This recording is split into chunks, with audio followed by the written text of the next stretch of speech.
Target पर हैं Britain, France और जर्मनी। क्या ऐसा क्यों कहा जा रहा है? क्योंकि ब्रिटेन के बेस पर भी हमला हुआ है। जो ब्रिटेन का बेस है वो कहाँ कहाँ मौजूद है पहले जान लीजिए। साइप्रस में है, बहरीन में है, कतर में है, ओमान में है, यूएई में है। और फ्रांस के बेस कहाँ हैं वो भी जानिए। यूएई में है, जॉर्डन में है और इराक में है फ्रांस के बेस। जर्मनी के बेस जॉर्डन, इराक और क़तर में मौजूद हैं। इन तमाम जगहों पर इनके बेसेस मौजूद हैं और वहाँ पर भी क्योंकि हमला किया गया है फ्रेंच नेवल बेस पर भी, इस वजह से भी इनका शामिल होना वाजिब बनता है।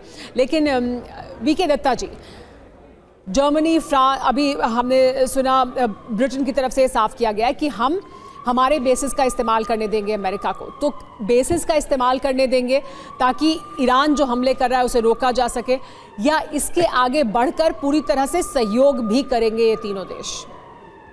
देखिए, ऐसा कि जो अटैक ईरान ने साइप्रस पे किया है, तुर्की पे किया और फ्रांस की जो नेवल बेस है उस पे किया है, तो ये मान के चले कि इसने नेटो के देशों के ऊपर हमला किया है। आर्टिकल 5 इन्वोक होता है, तो इसलिए वो जो जितने नेटो के सदस्य हैं उन्होंने ऑफ़र किया है अमेरिका को कि वो जंग में शामिल हो सकेंगे अगर वो चाहे तो। लेकिन टारगेट सिलेक्शन, टारगेट के ऊपर अटैक करना, न्यूट्रलाइज करना, तो तुम अगर 10 जहाज़ भी ले आओ, मैं 100 जहाज़ ले आऊँ, लेकिन मेरे को टारगेट मिलना चाहिए ना मारने के लिए।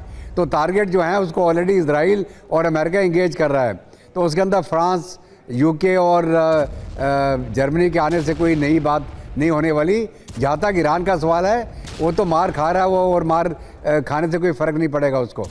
लेकिन ये फिर क्या है कि जो ईरानियन हैं ये इनके एसेट्स को टारगेट करेंगे, जहाँ पर भी उनको मिलेंगे, तो इनको ज़्यादा नुकसान हो जाएगा यूरोप के देशों को, जो नेटो को।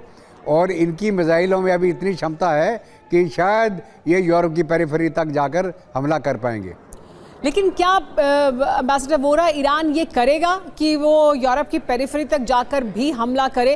क्योंकि वो इस इलाके में तो हमला कर रहा है, क्योंकि यहाँ उसे दबाव भी बनाना है इन तमाम देशों पर, उसे यहाँ पर अमेरिकन एसेट्स को नुकसान भी पहुँचाना है, ताकि क्योंकि वहाँ से उसको नुकसान पहुँच सकता है और आगे लंबे समय तक, अब अगर युद्ध हुआ ही है तो कुछ समय के लिए तो वो अपने लिए एक डेटरेंस पैदा कर ले, कुछ हद तक नुकसान पहुँचा दे। लेकिन क्या इसके आगे भी बढ़ेगा ईरान?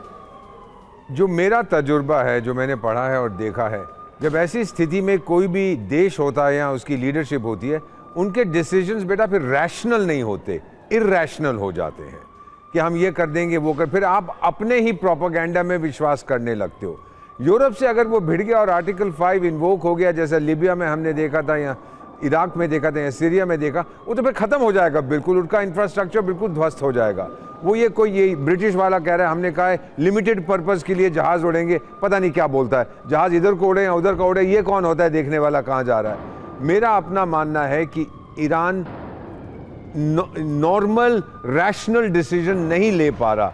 शायद ये रेवोल्यूशनरी गार्ड कोर के अलग अलग यूनिट्स अपनी डिसीजन ले रहे हैं, एक कंबाइंड कोऑर्डिनेटेड फीलिंग मुझे नहीं मिल रही कि ये कर पा रहे हैं। तो ये बुरी तरह से मार खाएगा, और क्या मिलेगा इसको उस मार खाने के बाद? हमेशा के लिए या 50 साल के लिए ये वहाँ पे उठ नहीं पाएगा। जी हाँ, वीके दत्ता जी, जो स्टामर कह रहे हैं लिमिटेड, वापस आती हूँ सर, इस पर आपकी प्रतिक्रिया लेंगे। लेकिन इस बीच युद्ध के बीच अपने लोगों को निकालने में लगा हुआ है अमेरिका। दुबई और यूएई से लोगों को निकाला गया है, हेलीकॉप्टर के जरिए कर्मचारियों को यहाँ से निकाला है। दुबई के आसमान में दिखे हैं अमेरिकी विमान।